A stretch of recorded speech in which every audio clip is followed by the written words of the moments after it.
El Zoológico, en Del Plata, la radio de la verdad. Bueno, la tengo a Belén Ortega en línea, conferencista especializada en inteligencia artificial. A mí particularmente, yo todavía no entro, vos es que no... Ay, yo después voy a comentar algo con respecto a eso, pero es impresionante, la verdad que Sí, lo no, que hacen las cosas que se pueden hacer. Impresionante. Las cosas que se pueden hacer, sí, las veo, obviamente. Pero bueno, vamos a hablar con Belén. Dale. Belén, Alejandro Diviasi, saluda, ¿cómo te va? Hola Alejandro, ¿cómo estás? Un placer. Igualmente. Bueno, a ver, yo digo, le tengo miedo. ¿Le tengo que tener miedo a la inteligencia artificial? No, yo creo que hay que tenerle respeto y también entender que la inteligencia artificial vino a ayudarnos y a hacernos ganar tiempo. Y también es una herramienta. Si la utilizamos como tal, no hay que tenerle miedo, porque termina siendo una herramienta. Sí, no hay que enamorarse tampoco de las herramientas. Es una frase que utilizo yo muchas veces con el tema económico. Totalmente, no hay que enamorarse y tampoco hay que delegar el 100% en la herramienta, porque bien. la realidad es que es una herramienta que nos puede servir para ser más productivos, para aumentar nuestra capacidad humana, para estudiar, para hacernos más inteligentes, y yo siempre digo que bien utilizada aumenta nuestra capacidad humana, mal utilizada, que significa que yo le delego todo y no pienso, y hago que la inteligencia artificial haga todo por mí, no fomento mi pensamiento crítico y puedo caer, que ya hay casos estudiados a nivel científico, en el sedentarismo cognitivo. Sí.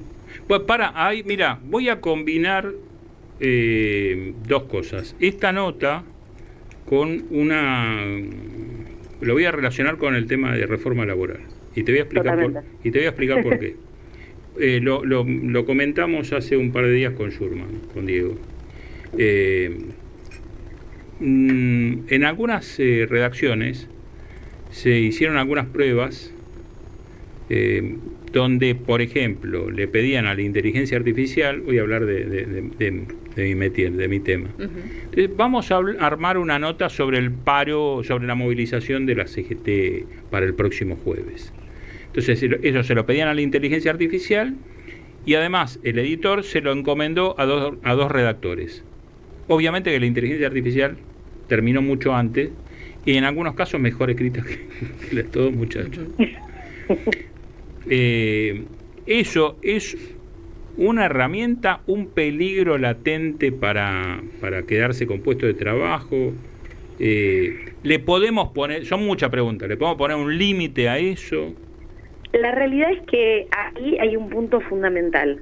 La inteligencia artificial lo hizo más rápido y quizás un poco mejor, sí. Ahora, ¿qué pasó con esos editores que para cumplir con el pedido no se apalancaron con la inteligencia artificial para poder primero delegárselo a la inteligencia artificial para que le haga la investigación y le acelere todo el proceso y después le pusieran la impronta como periodistas, como editores? Sí, a ver, voy a decir algo. Bueno. Eso porque no me la encargaron a mí.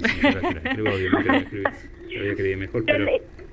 Sí. Claro, pero la inteligencia artificial viene a acelerar ese proceso y a permitirnos a nosotros liberarnos de tiempo y de estrés, y que de esta manera el tiempo que nos queda para poder revisar esta información y validarla como seres humanos, podamos realmente ponerle una impronta libre de todo tipo de estrés, de no sacar por la urgencia, de no sacar notas por la urgencia, sino decir, armo una buena nota que digan, wow, ¿cómo la escribió? Claro.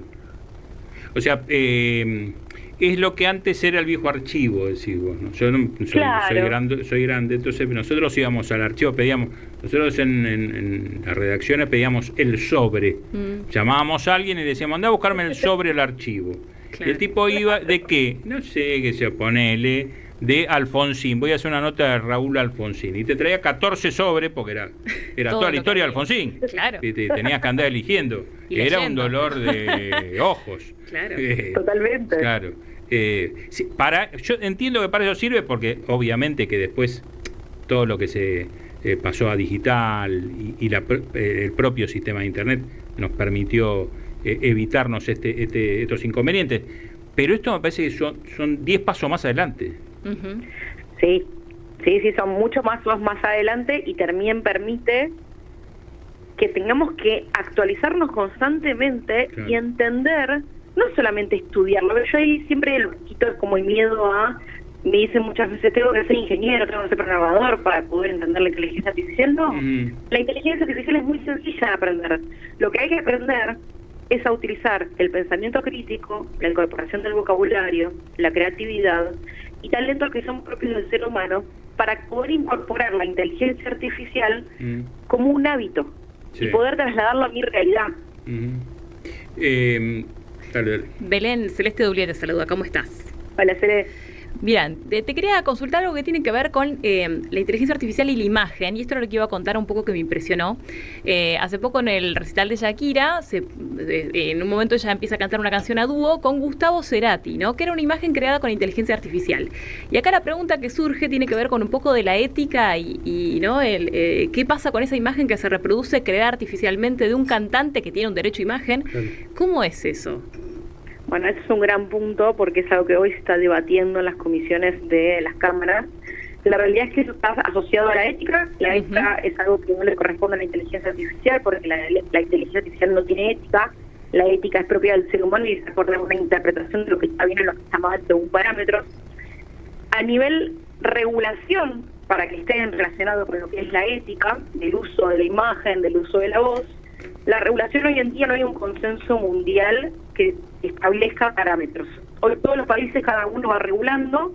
Tenemos Europa que está muy regulada, China está muy regulada, Estados Unidos más o menos. Acá en Argentina ya se sabe que el presidente Javier Milei dijo que no quería regular la inteligencia artificial. Ahora bien, por ejemplo, en lo que tiene que ver con la provincia de Buenos Aires, Access Quisito para la administración pública empezó a regular la inteligencia artificial. Entonces, acá hay dos parámetros fundamentales. El primero es que tiene que haber el tema de los derechos del autor. Seguramente en el recital de Shakira ha habido algún tipo de contrato con la familia de Cerati y se ha establecido algo, porque si no, en estos conciertos tan grandes hubiese sido noticia que no estaba autorizado. Totalmente. Ahora bien, ahí lo importante es que tiene que estar la letra chica, porque por ejemplo lo traslado a otro tipo de lo que es audiovisual. Cuando salen publicaciones que tienen que ver con un disclaimer que dice imagen hecha con inteligencia artificial o video hecho con inteligencia artificial, ahí no se puede actuar en contra de esa persona. Entonces, por ejemplo, ha pasado que diputados contra gobernadores, de hecho pasó con el gobernador de Córdoba, han sacado videos para hacer campaña política y al tener ese disclaimer están en cierta medida cubiertos. Eso dentro del mal uso. Dentro del buen uso tenemos las campañas publicitarias que hay hoy, por ejemplo, en Otro Día Perdido, en el programa de Mario Paolini, que es un buen uso de la inteligencia artificial, es algo disruptivo, es algo nuevo, que las empresas aceptan que, por ejemplo, un gatito esté en un lavarropas promocionando un enjuague de lavado. ¿Cuáles son esas regulaciones que se le pueden poner? Que vos diste dos ejemplos, Kicillof sí pone y el gobierno nacional no. Sí, en realidad Kicillof lo que hizo fue introducir dentro de la provincia de Buenos Aires una regulación que clasifica las inteligencias artificiales de acuerdo si son peligrosas o no. Hay 4 tipos de clasificaciones como un semáforo de peligro. El tema es que ahí el punto en desventaja que tiene es que es peligroso según quién, porque no hay un consenso. Es según lo que yo pienso y lo que me conviene a mí a nivel político y económico y social. Entonces ahí empiezan a ver los sesgos. Entonces, la regulación, desde mi perspectiva, yo estoy a favor de una regulación planificada. ¿Qué significa esto? Que no se regule demasiado, porque eso frena la tecnología, pero que tampoco esté desregulada. Tienen que haber regulaciones que protejan al ciudadano donde está posiblemente en peligro de tener una ciberestafa, de que su imagen se difunda sin su autorización, de que se le clone la voz. En donde el ciudadano está en peligro, y está en peligro todo lo que es su imagen, su voz y sus acciones, ahí sí tiene que regularse. Y cuando hay peligro de vida, obviamente. Bien. Sí, me quedé pensando, me quedé recalculando, porque vos hiciste mención a campañas políticas. Todos nos acordamos de esas declaraciones de Macri que se bajaba, ¿te acordás? No sé qué decir. Sí, el video ese.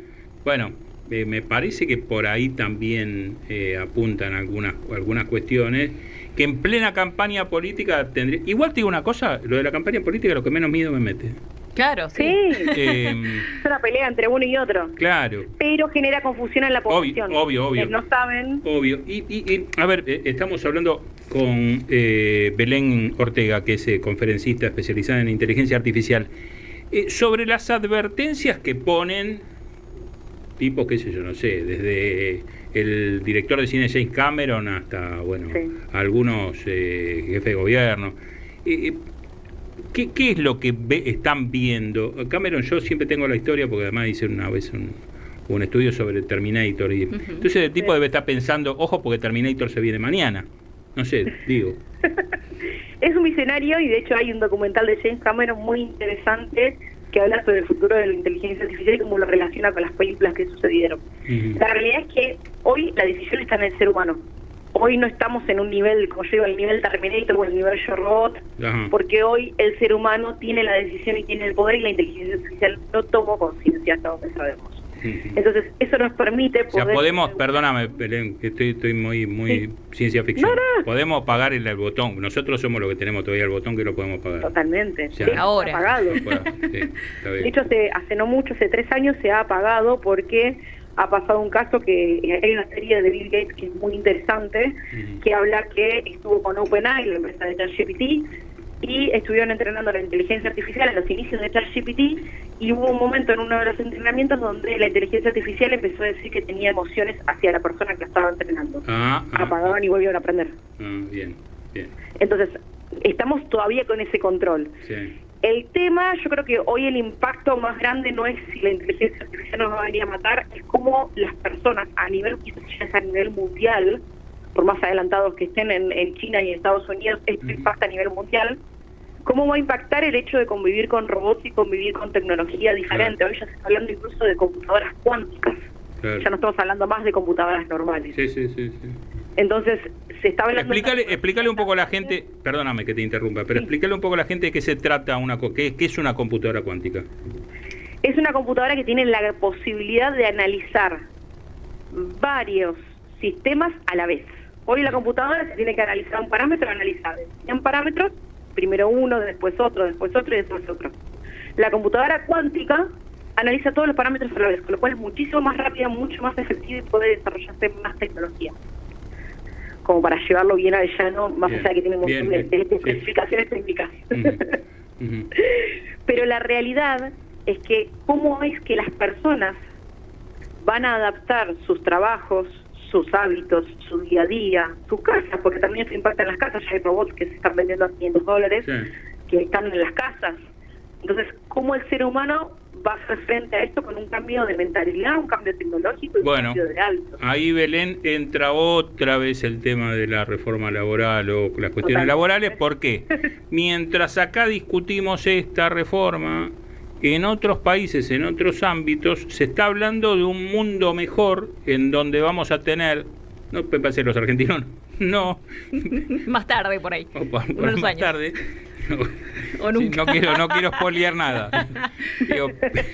Pero va a venir en otros tiempos donde vamos a tener más espacio, más capacidad de estar con nuestra mascota, con nuestros afectos, con nuestro nieto, con lo que sea. Como que se viene un mundo mejor. ¿Es posible? Es posible, incluso ya utilizando, por ejemplo, ChatGPT. Yo tengo alumnos que ya empezando a utilizar ChatGPT en su día a día, sean empleados o emprendedores, porque tenemos alumnos de todo tipo, ya ganan 1 hora por día. Imagínense pasar de la urgencia a trabajar con foco y a tener mínimo 1 hora más todos los días para lo que quieras. Bien.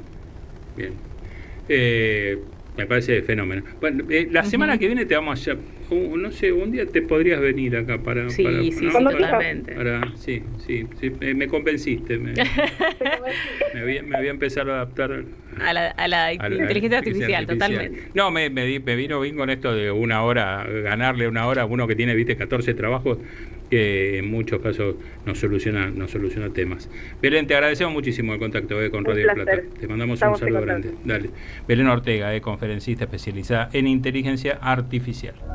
El Zoológico, en Del Plata, la radio de la verdad.